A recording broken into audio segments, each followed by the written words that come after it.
Olá,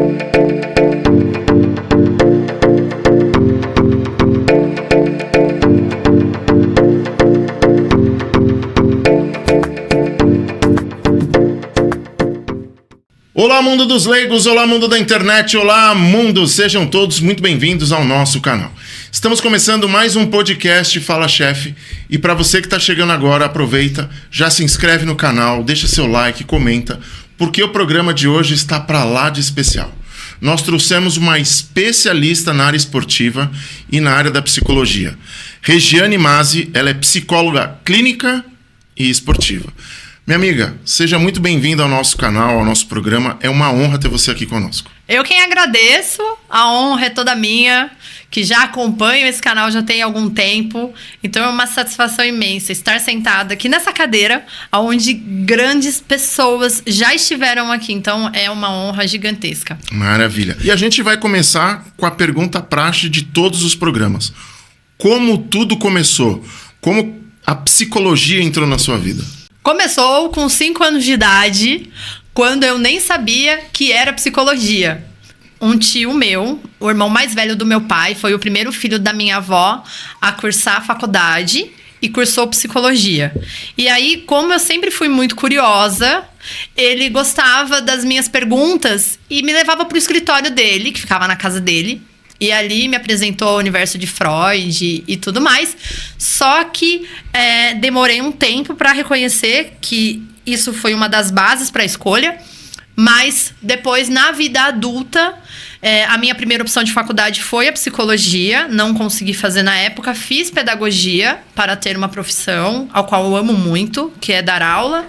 E depois fui fazer a psicologia por amor. Legal. E assim, antes da gente aprofundar no assunto, tem muita gente que, quando você fala assim, você precisa fazer terapia, né? As pessoas falam assim, eu não sou louca, não é assim que normalmente... Explica de uma forma simples para quem está assistindo o que é psicologia e quem realmente precisa, que não tem nada a ver com essa parte de loucura. A psicologia, ela é o estudo da alma, né? Como os antigos filósofos tratavam, né? Tanto é que o símbolo da psicologia é a psi, né? É o psi, que é um símbolo do alfabeto grego. Que legal. É muito interessante. O psi, ele representa a alma, então seria o estudo da alma. E a psicologia, ela é para todas as pessoas. Para as pessoas que buscam qualidade de vida, desenvolvimento, não somente para o tratamento das doenças. E assim, uma boa formação no curso de psicologia ajuda a transformar um excelente profissional? É fundamental. É necessário escolher um bom local para esse estudo, professores qualificados para essa formação, para que possam propiciar essa formação com excelência. Porque os psicólogos trabalham com pessoas, com aquilo que eu falo que é o mais sagrado, que é o que está dentro da mente das pessoas, dentro do inconsciente. É como uma joia rara que precisa ser lapidado. Então, precisa ter uma consciência na condução desse trabalho, porque eu estou trabalhando com demandas internas, que normalmente são angustiantes. Então, eu preciso ter uma responsabilidade no cuidado desse tratamento. Então, a formação, ela é essencial. Você está cuidando de vidas, né? E muitas vezes as pessoas, elas se abrem com você em situações que elas não se abrem nem com familiares, né? Exatamente. Eu falo que o psicólogo, ele tem nas mãos a qualidade de vida e a condução. E, se não tiver uma boa formação, ele pode contribuir para o que nós podemos chamar de loucura. Gerar ainda mais angústia. Então, eu tenho que ter uma consciência sobre a minha responsabilidade, entender que o processo, ele depende de muito estudo, que não são achismos, porque nós não temos que ter a ideia que as pessoas que nos procuram são pessoas que não têm amigos. Então, elas não conseguem conversar com as pessoas. Nós também temos pacientes, eles têm muitos amigos, como tem familiares e tudo mais, só que o psicólogo é o profissional habilitado para cuidar das demandas internas. O amigo, ele tá ali para te acolher, para te abraçar, mas o psicólogo, ele possui ferramentas para realizar esse trabalho, propiciando essa qualidade de vida, a saúde mental. que é tanto falado. Legal. E assim, você trabalhar na parte esportiva, no futebol aqui de Jundiaí, não é isso?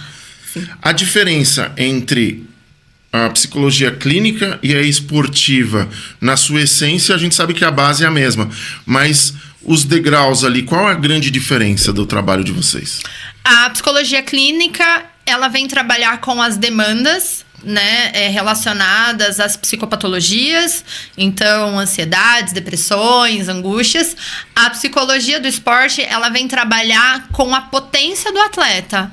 Ela também trabalha com as angústias que ocorrem durante uma competição, o rendimento, os treinos, demandas que poderiam levar para a psicologia clínica, mas ela entende, ela colhe esse olhar e aí ela vai trabalhar com a potência do atleta. Entendi. Ela vai desenvolver qualidades, aspectos cognitivos para que esse atleta atinja o objetivo dele. Ou a vitória, ou a melhor performance, ou se manter, por exemplo, no alto rendimento.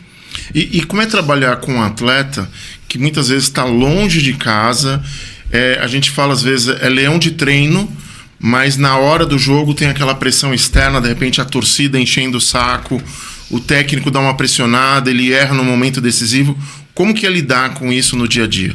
Muitos atletas, eles têm a equipe, né, profissional junto deles, principalmente da área da psicologia, como acolhimento.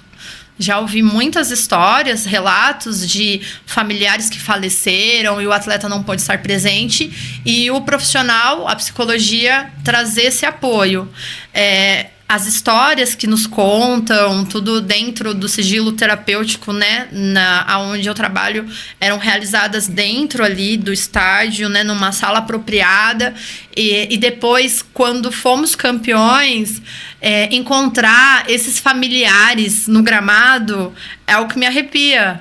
Porque eles traziam os familiares... Olha, Rê, olha, tia Rê, a minha mãe é a minha vozinha. Então, nossa, é incrível. Porque ali, eles estão longe de todos. E você, às vezes, é um suporte, não só emocional ali naquele momento. Você tá ali para ajudar eles a passarem por aquele processo. A pressão, né, dos jogos, em relação ao resultado, a distância da família. Então, nós temos ali a questão da saudade também. Uma questão, às vezes, do financeiro daquele atleta. Então, quando ele entra para campo, vem todo mundo com ele. E aí a importância da psicologia do esporte. Porque ali no campo tem que ser só ele ou a equipe dele. Ele não pode carregar os familiares, a pressão, a ansiedade, principalmente, porque vem muitas pessoas junto do coração do atleta. E a pergunta que eu te faço é assim, minha amiga. Na semana passada, nós tivemos dois pontos de profissionalismo, vamos dizer assim. O Oscar faleceu. E o Tadeu é irmão do Oscar e trabalha como apresentador do Big Brother. E eu vi um vídeo dele na internet falando que jamais o Oscar perdoaria ele se ele faltasse o trabalho, né, por causa da morte. Ele disse que no casamento do Tadeu ele não foi, porque ele tinha um jogo, quando teve o nascimento dos filhos não deu para ir, enfim. E também teve uma das participantes do programa que ali na reta final, o pai veio a falecer, a produção avisou, mostrou um vídeo dos familiares e ela permaneceu. Não quero a sua opinião pessoal, a opinião como psicologia, baseado naquilo que você falou. Como trabalhar com esse luto, com essa saudade, com essa pressão, com essa responsabilidade? Como é que a psicologia vê isso? É uma forma de reestruturação do luto, né? Uma vez que a morte ela é irreversível. Então, uma vez que a morte acontece, existem muitos casos das pessoas quererem prestar homenagem à pessoa que faleceu. Então, ou porque a pessoa falecida apoiava os projetos, a profissão ou o que estava sendo realizado por aquele ente querido. Então, ele não é interpretado como uma frieza, né? Como as pessoas podem interpretar de um modo geral, mas um processo de ressignificação da perda. Uma vez que o luto já aconteceu, né? Abrir mão do que está sendo realizado poderia ser uma outra forma de perda, ao qual a memória do ente querido não gostaria que isso ocorresse. Entendi. Porque a gente vê muitas vezes, né, o público da internet, uns defendendo demais, outros criticando demais, e hoje o mundo da internet está assim. Então a gente tem essas percepções. Por exemplo, pode acontecer de um atleta de repente perder um ente querido, e é um jogo de decisão, e aí como é que funciona? Ele pode ganhar ou pode perder o jogo. Trabalhar com a mente é fundamental nesse momento, né? Com certeza. Cabe à comissão técnica e à comissão de saúde avaliar a real situação do atleta, porque é necessário um rendimento, e nós sabemos que lutos, principalmente o luto complicado, que são essas mortes repentinas, eles podem abalar a estrutura física, inclusive por uma questão de foco, concentração, que isso normalmente já acontece quando as pessoas falam assim: meu ente querido faleceu e eu não tô nem com cabeça. Então, é preciso ser realizada uma avaliação criteriosa. Então, olha, você quer fazer uma homenagem à pessoa que faleceu? Legal, só vamos avaliar se esse momento é um momento propício. E aí, avaliar os riscos. Então, se é um jogo que para aquele time não vai gerar tanto dano, caso... Não é uma final, né? Exato. Aí você pode avaliar a possibilidade. Agora, em decisões, é um processo muito complicado, porque existe todo um trabalho por trás, não só daquele atleta, mas time, patrocinadores, torcida. Então, é necessário que haja uma avaliação criteriosa. Tem muita coisa envolvida, né? São muitas coisas envolvidas, principalmente dentro do mundo do futebol. Tudo está envolvido, na verdade. São muitos profissionais que estão junto com aquele atleta no campo. Então, precisa ser rigorosa essa avaliação. Legal. E assim, doutora, a gente falou do luto... e outras duas palavras, né, que estão muito na moda, principalmente nos jovens: ansiedade e depressão. A pergunta que eu faço, também de uma forma simples: o que vem a ser de verdade a depressão, o que é a ansiedade, e por que está se falando demais numa geração com uma idade muito baixa, vamos dizer assim? Porque eu tô com 51. Quando a gente escutava isso, a gente falou assim: não, é coisa da idade, é muito trabalho, enfim. Por que isso está acontecendo nessa nova geração, principalmente na parte do esporte? A ansiedade, né, ela é esse processo de agitação, mas com muito cuidado, né, falar dessa forma, porque nós nascemos e crescemos em ambientes ansiosos. Eu falo que filhos de pais ansiosos serão ansiosos. E hoje em dia está tudo muito imediatista, né? Tudo muito imediatista. Então, quando nós falamos das expectativas, a expectativa gera muita ansiedade. E hoje, até no início de uma gestação, já começam as expectativas, o chá revelação, o nome, como vai ser. Então, nós crescemos em ambientes onde foram depositadas muitas expectativas. A ansiedade, ela faz parte da vida de todo mundo. O que é o problema? Quando ela se agrava ou quando ela toma proporções maiores e cotidianas. É o extremo, né? Exato, e às vezes cotidianas, porque se você tem um evento, você fica ansioso para aquele evento, você se prepara para aquele evento. Então, a ansiedade, ela, no seu estado positivo, ela vai te preparar para uma reunião, para um podcast. Então, ela vai trazer benefícios, só que ser controlada. Então, passado o evento, ela cessar. Então, existem pessoas, principalmente as pessoas hoje em dia, os jovens, eles precisam ser retroalimentados por eventos, situações, e a rede social faz muito disso. Então, né, caso queira falar mais pra frente sobre isso, hoje ainda, a depressão, ela é um estado permanente de tristeza, mas as pessoas associam apenas à tristeza. Existe o DSM, e aí ele tem uma série de critérios para a depressão. Então, ela é a tristeza, a apatia, o desânimo, Então, essa não vontade. Então, muitas pessoas que têm depressão, eles não associam ela diretamente à tristeza em si, a chorar em si, mas o desânimo, a apatia. E a depressão e a ansiedade, elas andam de mãos dadas. Normalmente, quem tem depressão, ele também tem ansiedade. Por quê? Ele interessante. Exato. Ele tem na memória aquilo que ele é. Aquilo que ele se conhece da forma como ele é. Porque a pessoa se conhece. Sim, claro. E aí começam os questionamentos. Eu não sou desse jeito. Eu não era assim. Então, muitos vão pra clínica inicialmente com esse questionamento. Eu não sou desse jeito. Eu nunca fui assim. Então, a ansiedade de voltar a ser aquilo que era. Só que a questão Faz sentido. da apatia é que eles não conseguem. Então, Não tem uma motivação pra... Não tem a motivação, que no esporte tem a motivação. É. Normalmente, no esporte, eles trazem mais a ansiedade. Porque nós falamos, né, na psicologia que nós somos bio, psico, social e espiritual. Espiritual enquanto crença, não enquanto uma fé em si. Então, o biológico pro atleta, ele tá gerando dopamina, exercício físico, vai fazer com que ele se distancie dos estados depressivos. Tá? A não ser que ele tenha problemas sérios num dia de atividade ou uma recorrência de perdas, desânimo, e aí vai levando para esse estado depressivo, né?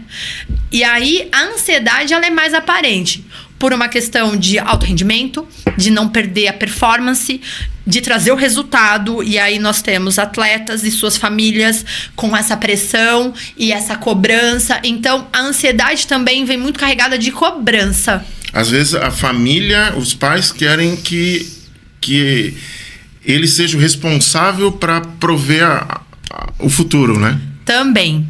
E nós temos uma ideia, a princípio, que é por conta de prover o futuro. Mas eu, trabalhando com a psicologia do esporte, eu vejo que também é prover o sonho. Às vezes os familiares gostariam de seguir com aquele esporte. Não consegui, mas o meu filho, minha filha vai ser. Então tem uma sobrecarga. Eu falo que o psicólogo do esporte, ele é praticamente um psicólogo familiar. Porque eu lido com as demandas do meu atleta, né, com exceção de quando eu estou nos clubes, né? Quando eu estou no clube aqui da cidade, aí é o time, né? Eu não tenho esse envolvimento com a família.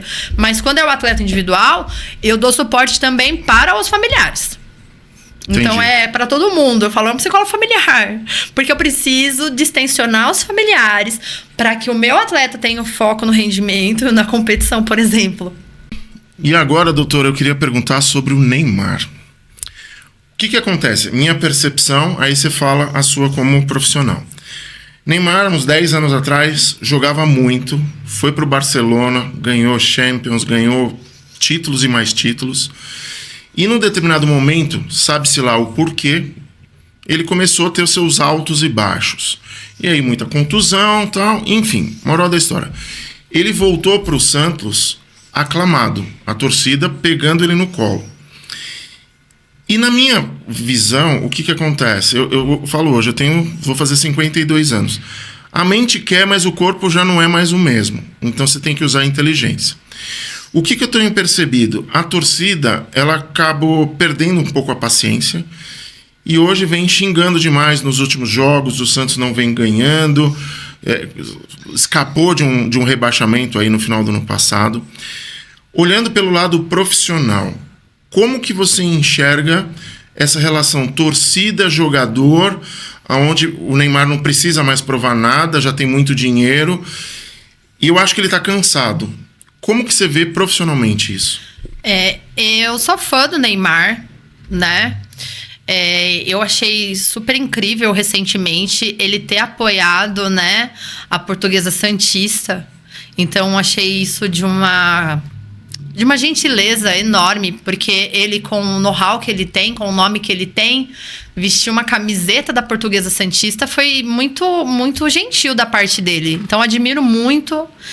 Grandes jogadores, eles sofrem muita pressão e tem que tomar cuidado com a mente nessa hora, porque são grandes jogadores, destacam desde o início.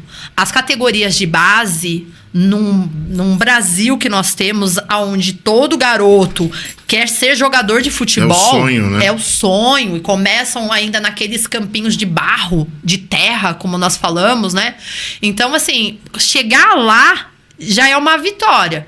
Com destaque, porque foi ele que foi buscando tudo isso, maior ainda. Então, existe um pico do rendimento no fator etário. Então, até nós temos um rendimento até uma determinada idade, como você citou, e não é que o nosso rendimento cai, mas não somos mais o mesmo corpo biológico que tínhamos.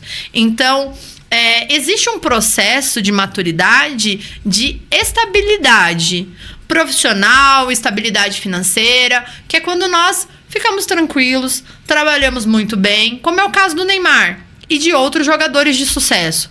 Só que a questão da ansiedade que nós falamos recentemente, a torcida, ela quer rendimento. Ela merece ter a vitória para o time dela, mas ela também precisa entender que para ser jogador de futebol existe todo um processo e que muitas pessoas não estão dispostas a passar por esse processo. Verdade. Estudo, multiprofissional, os treinos são intensos. Largar a família, todo final de semana você ter jogo, você não acompanhar o crescimento de um filho. Tá jogando, né? A gente vê tudo.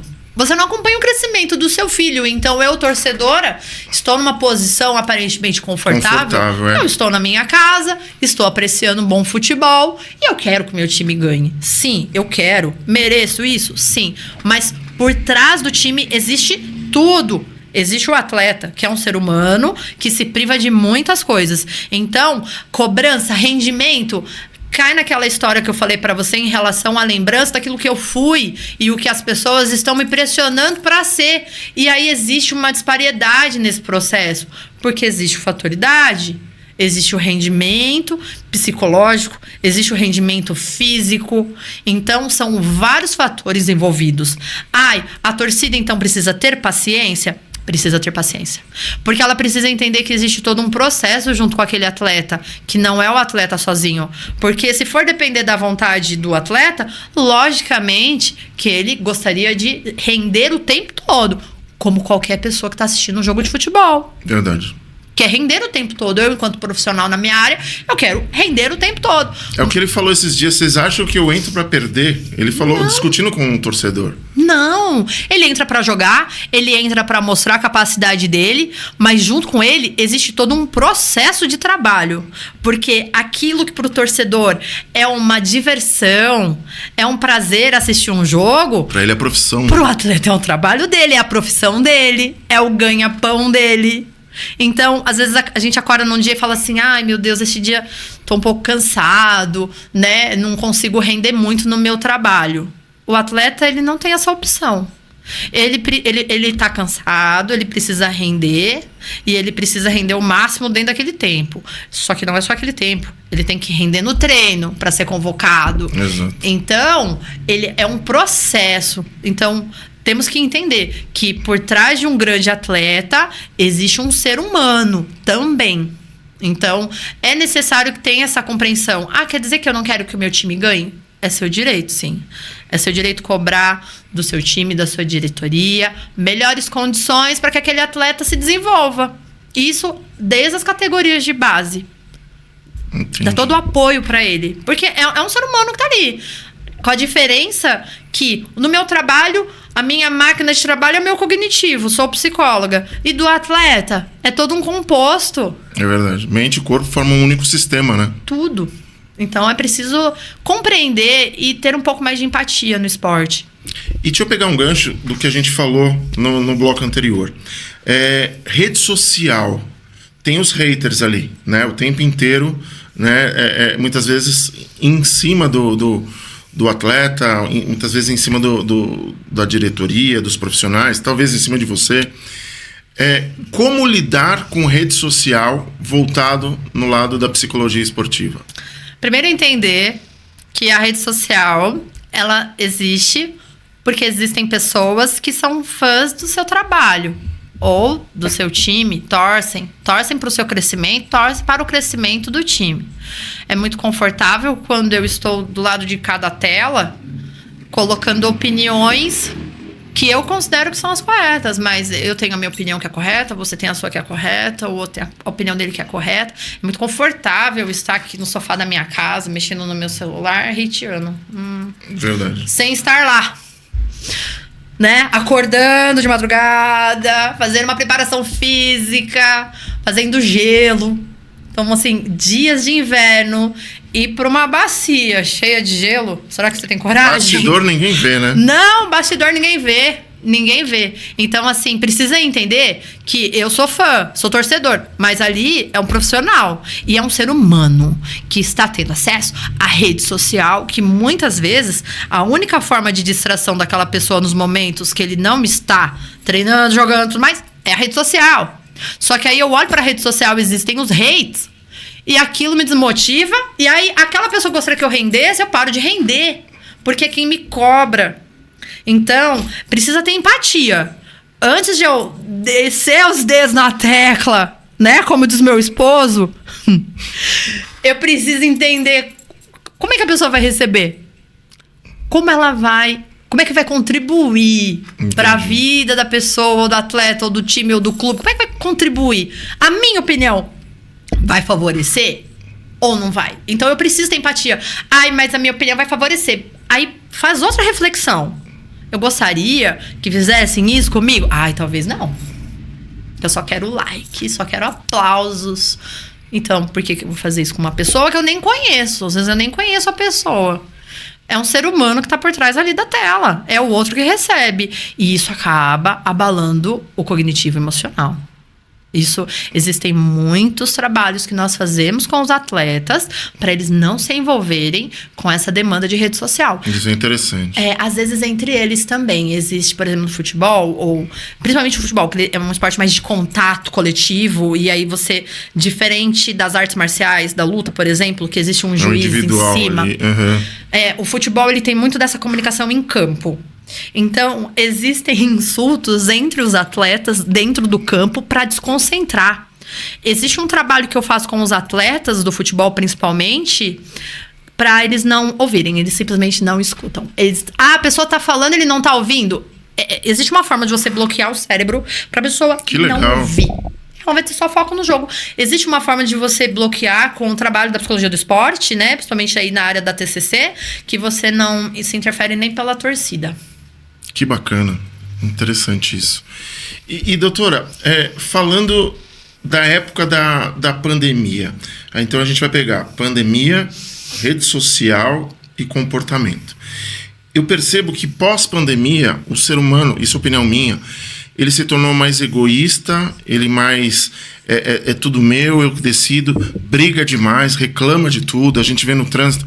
Eu sou de São Paulo e eu vim para Jundiaí. Eu percebo que às vezes as pessoas não dão passagem, elas não agradecem. Mas eu percebi que isso mudou pós-pandemia.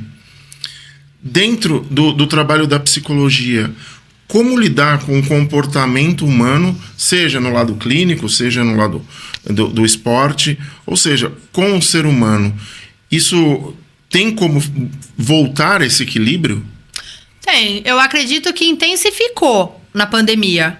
Nós imaginávamos que haveria um aspecto de união, humanização, mas o cérebro ele consegue processar até um número de mortes. Quando ultrapassa 1000 por dia, o cérebro ele já entende aquilo como comum. A não ser que a pessoa perdeu alguém próximo na família e tudo, ou conhecido, muito importante. Mas, de um modo geral, as pessoas se distanciaram. E aí, essa questão do isolamento contribuiu muito para isso. A questão dos haters aumentou por conta disso. As pessoas ficaram mais dentro de casa. Então, por exemplo, essa questão da polarização, que foi muito evidente pós-pandemia, faz com que as pessoas elas ficam mais indiferentes. Então, indiferente, gostei essa palavra. Nós imaginávamos que não, que seria o oposto.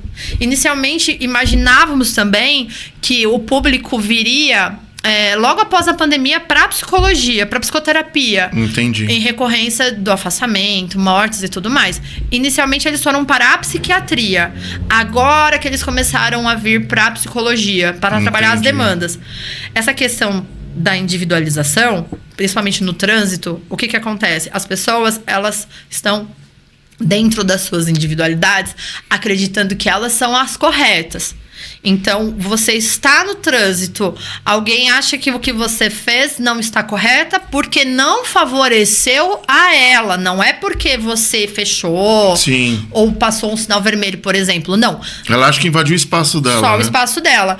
E, infelizmente, acontece mais com o público feminino. As pessoas xingarem mais as mulheres no trânsito. Sim. Gente, eu simplesmente me faço de surda. Se eu vejo que é uma situação que eu estou errada, gente, peço desculpa, eu tento corrigir. Agora, numa situação que eu só estou na minha e as pessoas gritam, xingam, eu simplesmente não ouço. E aí eu percebo que as pessoas ficam mais bravas ainda, porque eu faço assim. Eu só sigo. Teoria do Aham, né? Não, mas nem nem olho. Sim. A pessoa tá ali gritando comigo uma coisa que eu não fiz, que não estou errada, porque eu só tô seguindo minha via. Mas o fato de ser mulher. Entendeu? Eu acredito que homens passam por isso, obviamente. Mas, infelizmente, as mulheres passam mais por essas situações como essa. Sim. Eu não sei se existe uma ideia de descontrole. Então, se eu buzinar, a mulher vai começar a chorar ou tudo mais. Gente, eu acho que qualquer situação de estresse, mantenha calma. Respire. Avalie. Fiz errado? Não fiz errado? Fiz errado? Peço desculpa. Não vou mais fazer isso. Tudo mais. Tá tudo certo. Agora, nem sempre você precisa entrar para esse destempero que as pessoas querem. Isso de um modo geral. E às vezes eu acho que isso, o equilíbrio, ele acaba, como é que eu vou dizer, protegendo a sua vida. Porque hoje em dia tem muita gente armado, tem muita gente com bastão de beisebol no carro. E às vezes, eu falo até por ser homem também. Sim. Às vezes você discute com um cara, pô, para e pensa, você tem esposa, você tem filha, você volta pra casa consciente, não é querer ser um machão, porque vai acabar dando besteira, né? Só segue sua vida, né? Segue sua vida. Doutora, e assim, o que vem a ser, que as pessoas falam muito em psicologia positiva, parece meio óbvio, mas deve ter umas entrelinhas ali que seria importante a senhora falar. A psicologia positiva, ela inicia a partir de 1998 com Martin Seligman. Ela vem trabalhar as vertentes positivas. Então, como assim? Felicidade, motivação, esperança, solidariedade. Então, ela vem trabalhar com esses aspectos. A psicologia, eu vou chamar de psicologia tradicional, tá? Mas a psicologia, ela é tradicional em todas as suas abordagens. Mas, inicialmente, o que era trabalhado até 1998? O fator patológico. As doenças psicopatológicas, as demandas angustiantes, aquilo que levavam os pacientes para um tratamento de algo ruim. Entendi. A psicologia positiva, ela reconhece essas demandas, mas ela vem trabalhar mais como algo preventivo. Por quê? Se eu evidencio as qualidades, os sintomas felizes, positivos do meu paciente ou do meu cliente, ele fica mais longe do que seriam as demandas de tratamento da psicologia clínica. Então, ela é utilizada de uma forma preventiva e também para tratamento das demandas. Não é que o meu paciente que chega no meu consultório com ansiedade, aquilo que é angustiante para ele, que eu vou desconsiderar. Isso daí é bobagem, porque a vida ela é alegre, feliz, contente, saltitante. Não, eu vou considerar, mas eu também vou considerar aquilo que ele faz de bom. E é nesse momento que o paciente também se encontra. Como professora de psicologia, eu defendo que todas as abordagens trabalham de forma exemplar se você se dedicar ao estudo delas. Porque existem muitos teóricos. Os alunos me perguntam, a demanda de ansiedade, é melhor trabalhar em qual abordagem? Eu falo, em todas. Cada abordagem na psicologia, psicanálise, análise do comportamento, cognitivo-comportamental, ela vai trabalhar a demanda da ansiedade, só que de formas diferentes. Então, todas trabalham todas. Isso vai da técnica do profissional, da forma como ele conduz. A psicologia positiva, ela vem trabalhar os aspectos positivos e a pessoa vai se distanciando daquilo que gera demanda angustiante, Entendi. demanda patológica. Então, é como eu costumo dizer, o paciente chega para mim e fala assim, passei por tal situação triste. O que normalmente a psicologia faria? Até 1998, né? O que você aprendeu com isso? Como foi vivenciar isso pra você? O que você leva? Aquilo que a gente fala assim, né? O que eu aprendi com a coisa ruim que me aconteceu. Entendi. A psicologia positiva, ela também vem trabalhar com aquilo que aconteceu de bom. Porque não é só coisa ruim que nós aprendemos. Nós aprendemos coisas boas através daquilo que realizamos de bom. Então, por exemplo, aconteceu algo muito legal na sua vida. O que é? A pessoa ela tem uma dificuldade, às vezes, gigante de lembrar. Normalmente, tá? As pessoas, elas lembram mais dos traumas, daquilo que gerou dor, aprendizado, daquilo que foi legal. Por quê? Quando acontece aquilo que foi bom, nós vivenciamos aquela felicidade. Só um momento ali. Do momento e seguimos. E aquela dor, aquele trauma, a gente arrasta, às vezes, até o resto da vida. Então, a psicologia positiva, ela trabalha com esses aspectos também. E isso é muito importante. E uma análise interior, ela seria importante da própria pessoa fazer? Ou ela precisa de um acompanhamento para não ter aquela introspecção, para ficar vivenciando esses traumas, vamos chamar assim? Claro que a autoanálise, ela é exemplar, uma vez que nós temos consciência do que nos acontece, de que não somos vítimas do acaso, porque até reconhecer o meu processo pode ser que demore, eu posso achar que tudo é culpa de todo mundo, e que eu sou uma vítima. É verdade. Né? A questão da autoanálise ela é importante, mas o olhar do profissional vai fazer com que você enxergue de outras maneiras. Então, aquela história que às vezes nós brincamos, né? Os casais. A mulher fala assim, ô marido, a chave tá lá em tal lugar. E aí você vai, procura, não acha. A pessoa fala assim, tá aqui a chave. Né? Independente de quem você mora, independente de quem é o seu parceiro ou sua parceira. O olhar do terapeuta, do psicoterapeuta, é sobre isso. Às vezes até o próprio psicólogo, que bom, nós fazemos terapia, adoro, que ótimo. Porque existem olhares sobre as minhas questões que eu ali como psicóloga, que eu estudo, que busco, eu falo assim, não, é isso. E aí meu psicólogo vai lá e fala, é isso aqui também. E eu falo, psh. Então, o olhar do profissional, é como eu falo, quando eu for no médico. Então, eu posso entender tudo sobre o meu corpo. Eu sei como é o meu funcionamento. Então, eu não vou chegar pro médico e falar assim, olha, eu já sei o que tá acontecendo comigo, né? Isso aqui é tal coisa, porque desde pequeno eu sou assim. Minha mãe fala assim, não, deixa eu olhar. Deixa eu olhar de forma clínica, deixa eu olhar dentro daquilo que eu estudei. E aí você vê, às vezes... É a síndrome de Gabriela, eu nasci assim, vou morrer assim, né? Exato. E às vezes até é o que você desconfia, mas ele vai te dar uma outra vertente. Falou assim, então, isso aqui é a sua alimentação, né? Então, o psicólogo, o profissional, ele estuda pra isso. Às vezes é tão óbvio pra vida da pessoa que faz autoanálise, fala assim, nossa, eu sou uma pessoa analítica, legal, bonito, funciona bem. Pessoa analítica na psicoterapia é muito legal, é sucesso. Né? Por quê? A pessoa já vai fazendo essa introspecção. Ela sai da sessão e ela pensa sobre até a outra sessão. Então, é muito legal quando eles constroem. Às vezes eles falam assim, nossa, Rê, aquilo que você falou semana passada. É isso. Já ouvi de mãe de atleta falar assim, nossa, Rê, eu não sei o que você falou pra ele, mas nossa, parece que algo mudou. Transformou, né? E eu falo, meu Deus do céu. Por quê? Naquele processo, naquele contexto, falei algo. É claro que normalmente a gente sabe, né, Marcelo? A gente sabe o que acontece. Mas a visão do outro e de um profissional que estudou para aquilo faz toda a diferença. E agora eu queria perguntar sobre a importância dos hobbies e as relações sociais. Os hobbies, né? Primeiro ponto pro hobby é que ele tira a pessoa da tela.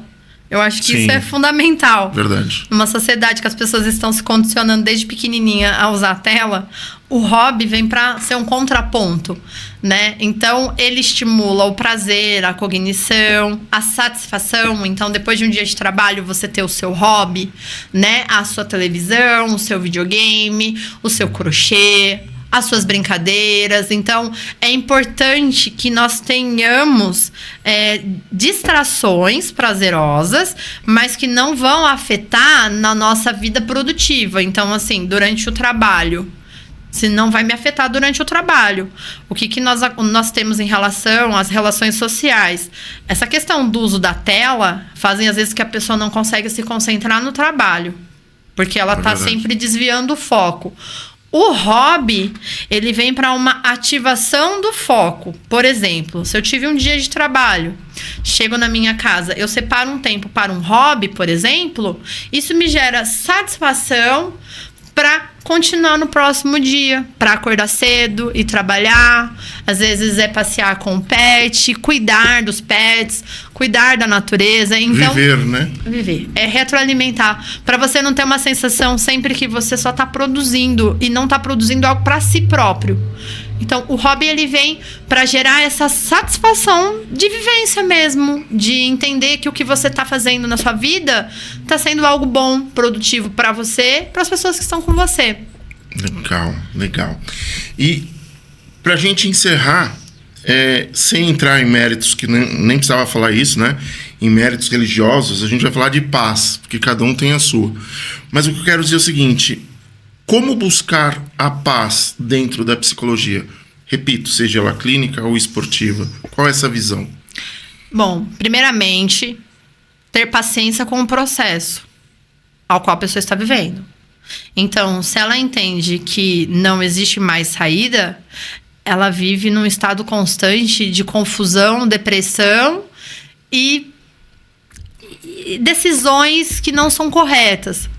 A paz, ela vem num processo de interiorização. Esse processo de análise que você citou mais cedo.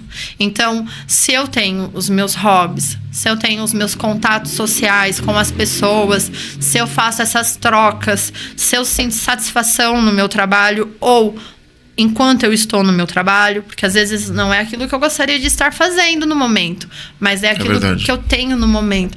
Então, a paz, ela vem das pequenas coisas. A paz, ela não está relacionada à quantidade de coisas ou de suprimento de tempo. Então, eu não consigo ter tempo com as pessoas que eu amo.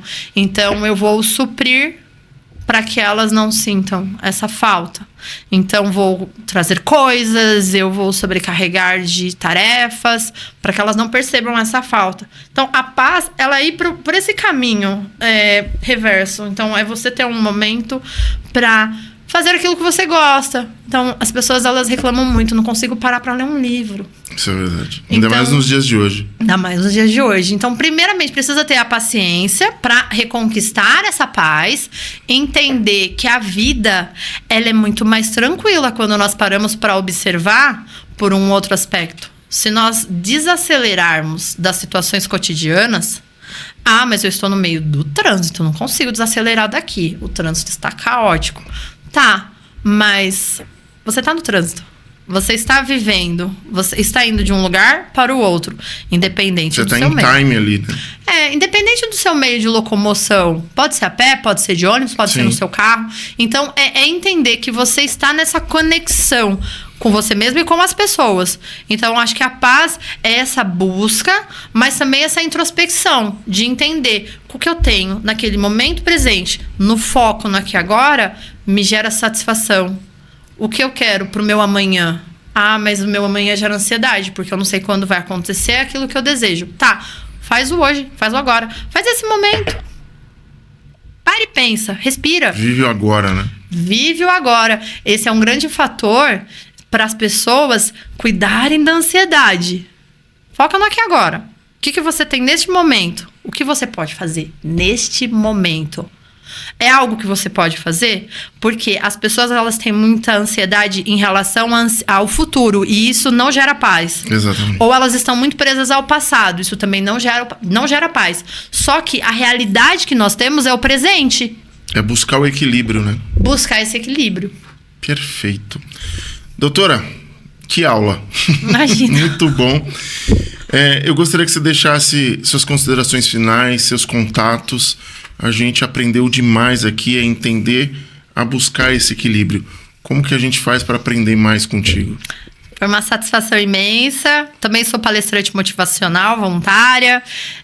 Meus contatos das redes sociais e contato telefônico. Bom, no Instagram eu estou como psicóloga _Regiane, com G, _Mazi, com 2 Zs e I. Meu telefone de contato, meu WhatsApp. É mais fácil falar comigo pelo WhatsApp, porque atendendo meus clientes, eu não consigo atender telefone. Verdade. DDD é 11 98103 2670. E eu tenho o meu e-mail também, que é o psicóloga.regianemase@gmail.com. Perfeito. Doutora, só gratidão e espero trazê-la mais vezes para a gente falar mais sobre esse assunto. 1 hora é muito curtinho, tá bom? Gratidão. Muito obrigado. Eu quem agradeço, foi um prazer estar aqui. Pode chamar que nós vemos. Bora marcar. Trazemos. E seu marido também é da área, não é isso? Marcos Mazzi, psicólogo analítico. Vamos marcar um horário para ele vir aqui também. Vamos sim, ele vai adorar. Então tá bom.